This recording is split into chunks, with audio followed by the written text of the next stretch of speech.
All of this, the telcos number of choices, they will get the best in their interest. They get the best offer that each towerco will give them, and therefore they will go into a business transaction with them. So let market forces do this. Do not let the government choose who these two towerco will be and force the telco to just select in these two. No? Tama kayo, sir. Di ba parang ganito lang yan eh. Pagka pinayagan natin, maski sino, basta pumasa yung standards sila, magtayo ng cell towers, di pwedeng pumili yung mga ibang players na, okay, dito ako sa cell tower na to dahil mas mura dito kesa dun sa kabila. Kung ililimit lang natin sa dalawa pa, baka mahirapan tayo. Mr. Jacinto. May I say something? Yes, sir. If we have an open tower policy at the start, what is to prevent the operators to form their own, dummy tower companies? Or if we still allow them to build, we are making the cause of the problem the solution. They are the cause of the problem. For 2 decades, they only built 8,000 locations, duplications, 16,000 towers. Indonesia has 250 million people, has 100,000 towers. I'm sorry, but if I'm passionate about this, Madam Chair, I would like to say this very respectfully, that we cannot allow them again to be in the driver's seat because they have failed the people. And they'll be in the driver's seat if they're allowed to own. Yes, but sir, okay. Yeah. So if you don't allow them, others will come in. What's our guarantee that they will perform better? Okay, then you have very responsible companies, big companies. The biggest company is American Tower.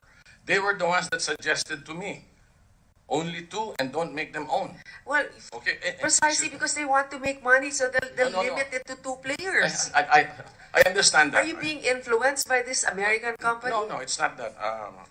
Madam Chair, the others also support it. ISOC, ATC, China Energy, the others also support I that. think Senator Zubiri has a good point. Sir, come on, say it on record. With all due respect, alam mo si Manong RJ is a very good family friend, but it just boggles the mind that you're against a duopoly, but we're setting up a duopoly. Yeah. It is very hard to understand it. That's why I ask for your open mind. No, we understand clearly, for but example, I'm giving you the benefit of the doubt that your intentions are good, sir. Yeah. Because I listen to you all the time, and you play well. But it is not true that there is no country that is limiting. It's not true what Secretary said. There's no country that is limiting the tower cost. China has 3 operators, 1 tower co. Sri Lanka, 5 operators, 1 tower co. Afghanistan, 6 operators, 1 tower co. Sila ba yung mga gusto natin sundin? Ang Afghanistan is one of the slowest internet. Excuse me. No, but China is okay. China is not. They don't have the same democratic system as we do. That's why. I mean, they don't have Vietnam. I mean, it's a Vietnam, state-owned. Cambodia, 2 tower cos, 5 players. America, okay, America, 5 dominant players, 3 tower companies. Why? Because building towers should not be influenced. But is it the policy of the United States government to limit it to 3? No, because only 3 are interested. Yes, no. They have very mature markets. We are in a dominant market play. They didn't even want to interconnect. They don't want to improve their service. We're the slowest. Why will we trust them to own the tower company? Well, anyway, I just believe in competition. So the more their players are, the more incentive it is for them to compete and provide better service. Madam Chair, it's only for 4 years. Madam Chair, it's only for 4 years. Yeah, 4 years na may kikita dyan ng 4 years. For an orderly Kasi rollout. tama na yung 4 years kung marami ka ng kinita, di ba? Pero talo ang taong bayan dyan. Would you like a mayor of a corrupt mayor of a town to put up his own tower co in partnership with others? Do you think he will give a permit to the others? Huh? And, sir, first of all, okay, the mayor doesn't give a permit.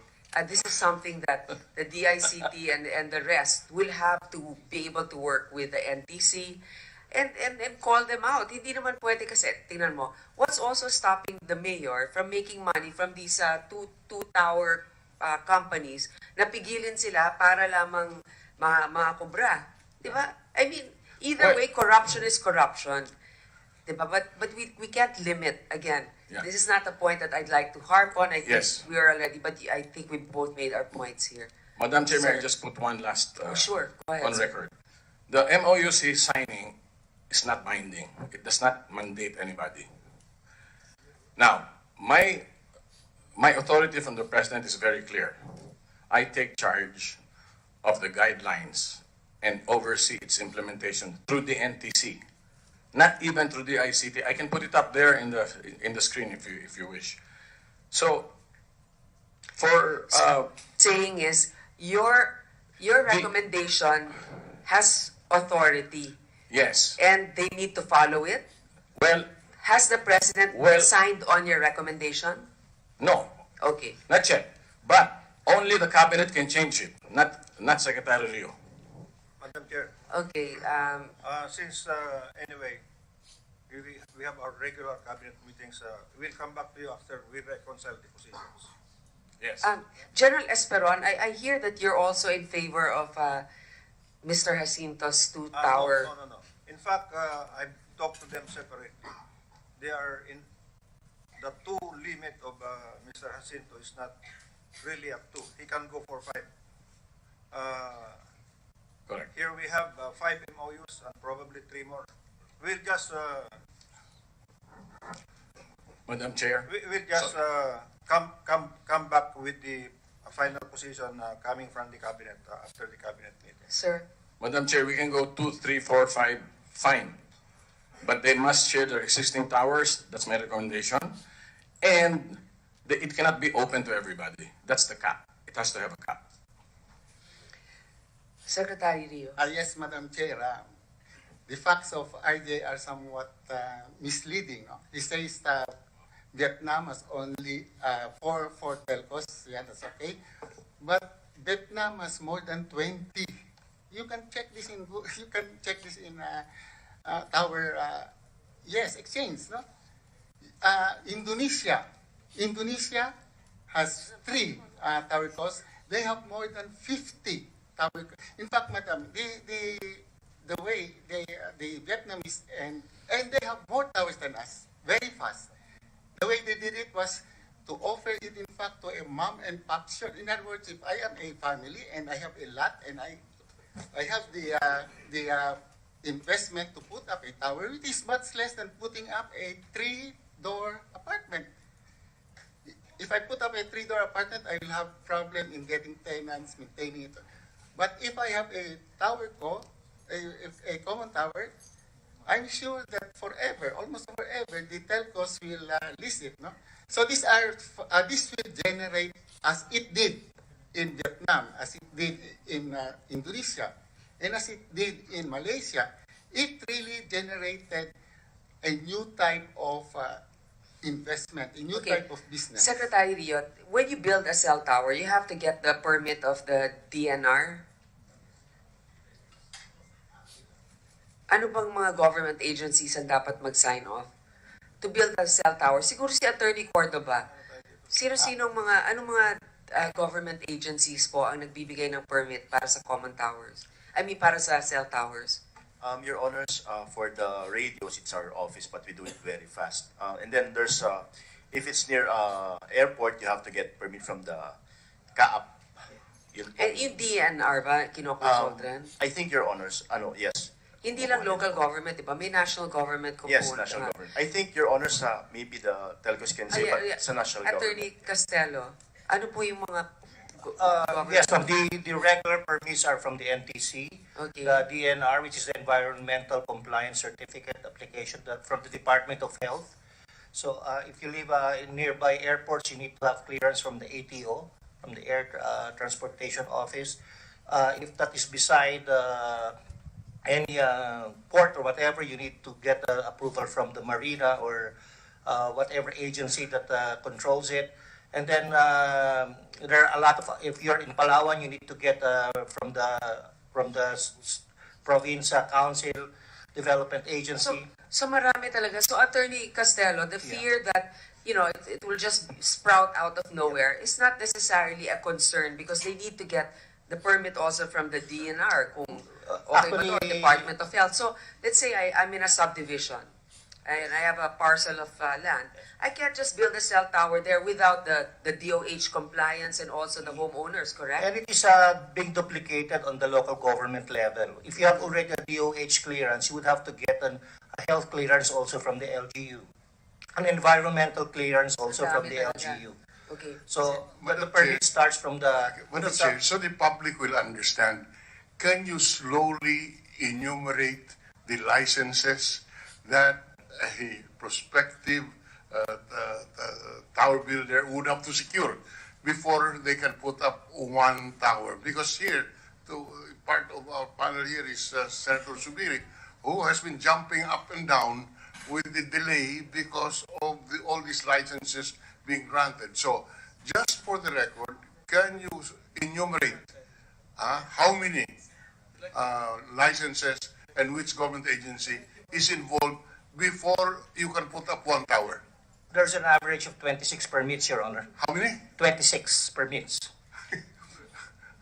26 permits. That's correct. Average, Your Honor. It can be 29 because there are... 26 permits Average. before you can put up one tower? Yes, Your Honor.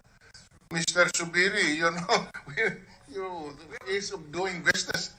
We actually, Mr. President, with the support of Senator Drilon, to be honest, when we crafted the ease of doing business, we put up a special provision during the bicameral conference. Actually, it was during the plenary, provision on telco towers expansion. I don't have, you know what? I will get it now and read it on record. I'll find it. Yeah, but anyway, 26. May I know if, let's say, Vietnam or Indonesia, which has more towers than us, what are they? Would the tower owners have the same problem, or how do they solve? Maybe we can recognize Secretary Rio because I'm concerned about this issue. Mr. Rio, Secretary Rio. Your Honor, we don't have the exact permits needed in Indonesia, but I think it is very much less than what we have here. And in fact, Your Honor, we are now using the ease in doing business in that MOU that we signed. We are actually now creating an interagency that will make the giving of permits very much 7 days, Your Honor, as per the law. We will abide with that, and if anybody will not abide by that, then we will use the law to really go after them. 7 days, Your Honor, not 18 months. So we are actually using now the ease in doing business, and of course, we have other laws like the free Wi-Fi law, where the ICT can put up our towers, and of course, the DICT law itself.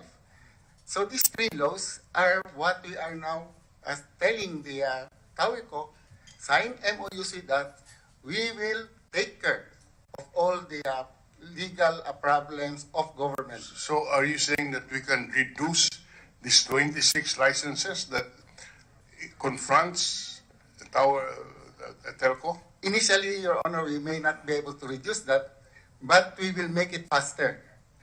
So the 26, we can do it in 1 month. But of course, we are going into that direction to reduce really the number of towers. But the number one problem is really corruption. LGUs would tend to delay giving the permits if there is no...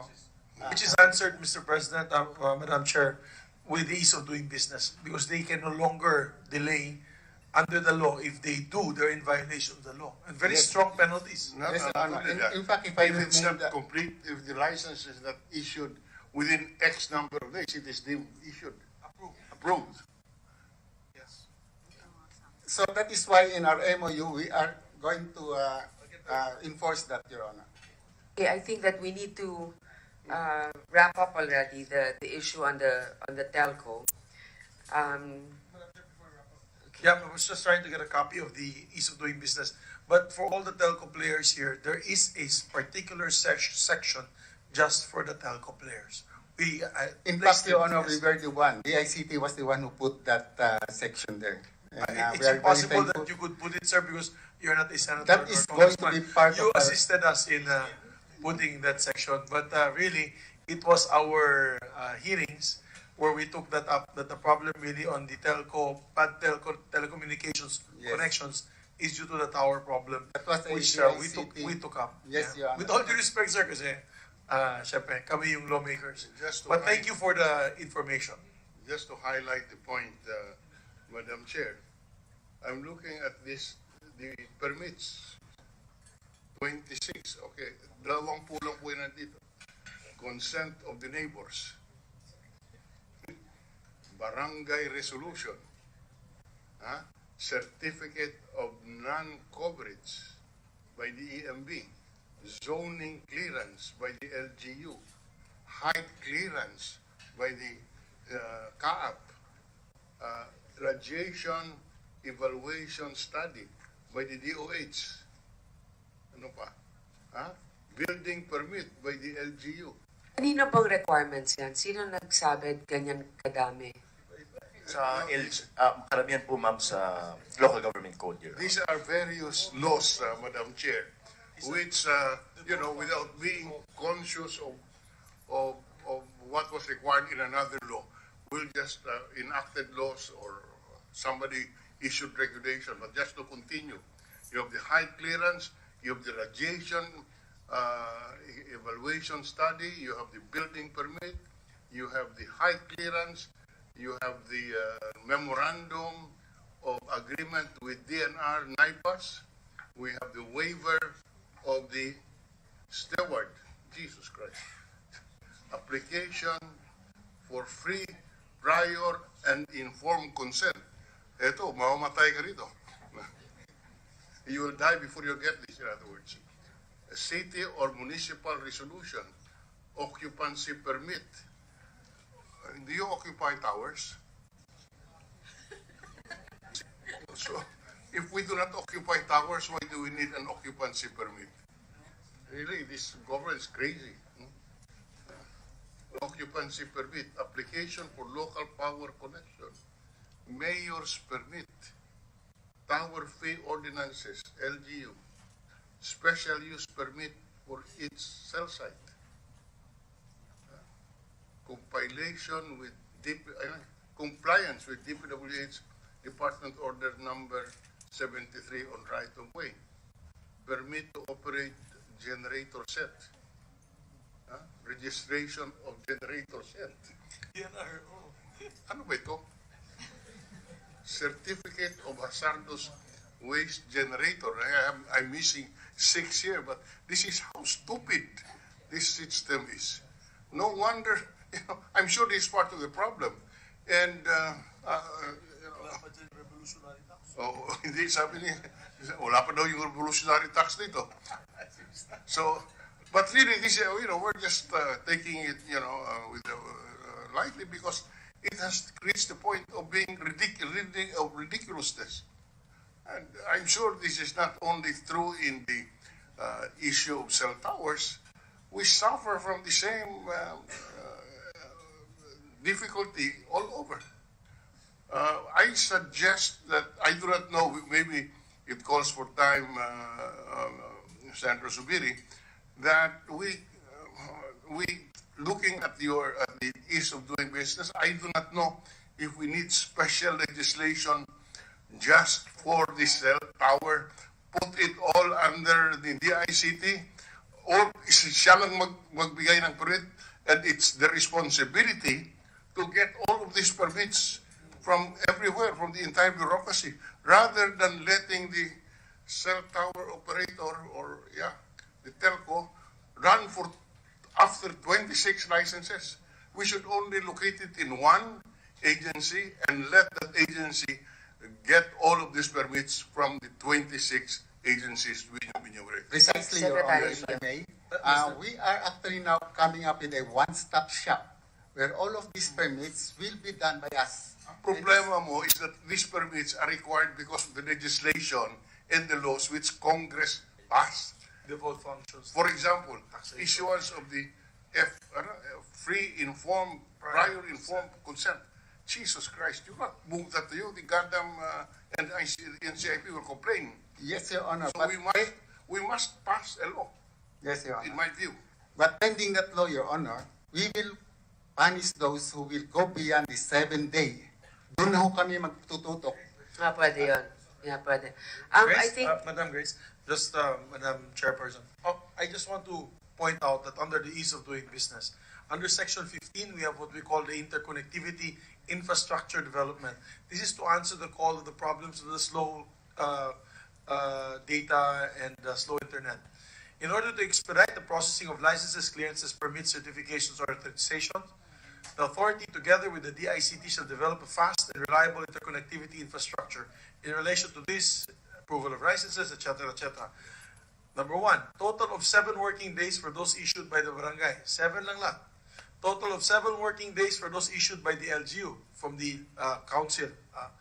Total of 7 working days for those issued by the National Government Association. So 7 days lang lahat.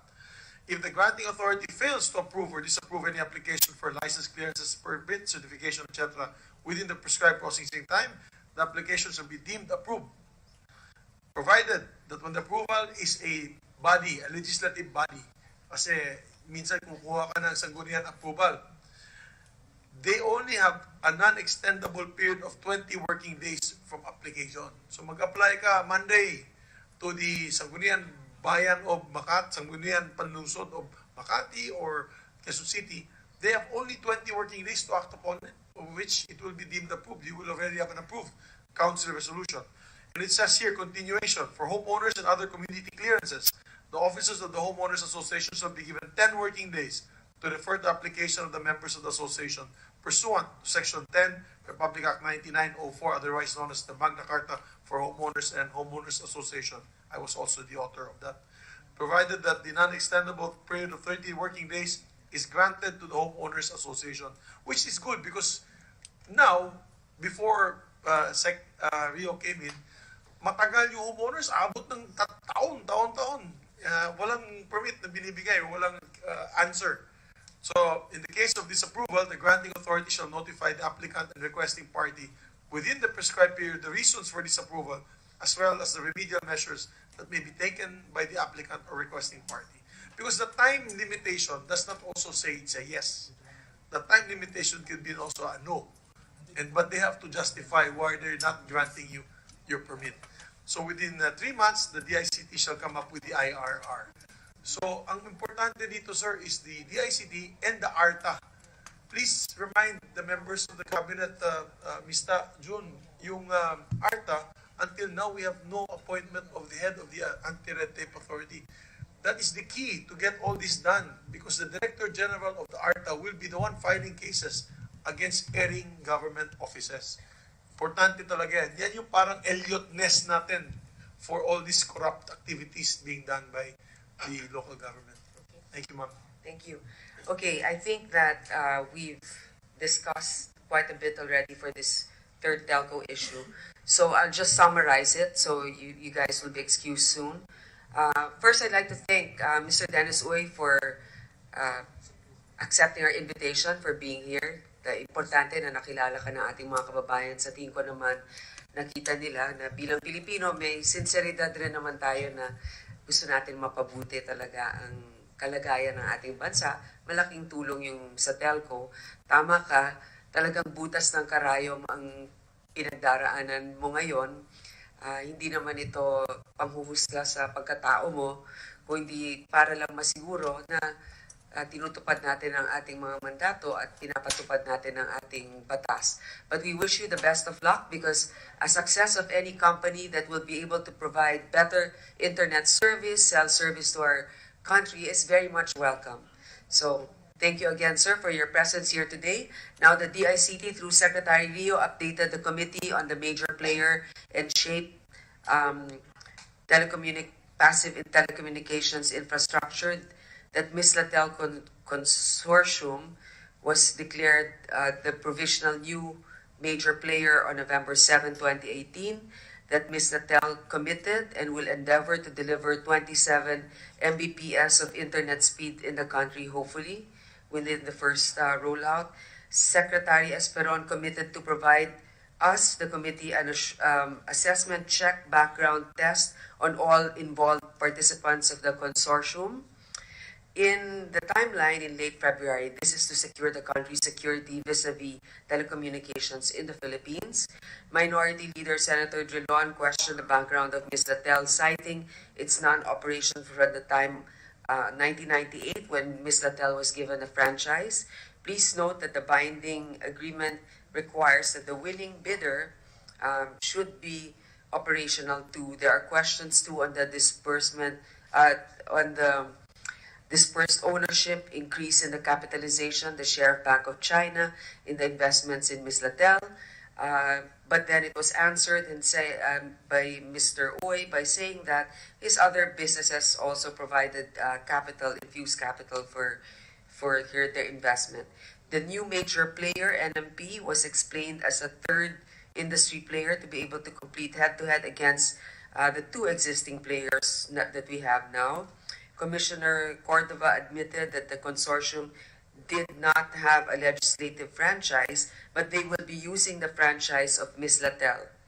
The minority leader stated for the record that the concurrent resolution approving the transfer sale control of Ms. Latel is not enough to fulfill the requirements of the binding bidding agreement, which is a franchise. Senator Zubiri committed to draft a provision that may serve as a leeway on operation and ipso facto revocation, the same subject to the committee's approval. Both the DICT Secretary and Presidential Advisor Jacinto submitted their positions on common tower policy.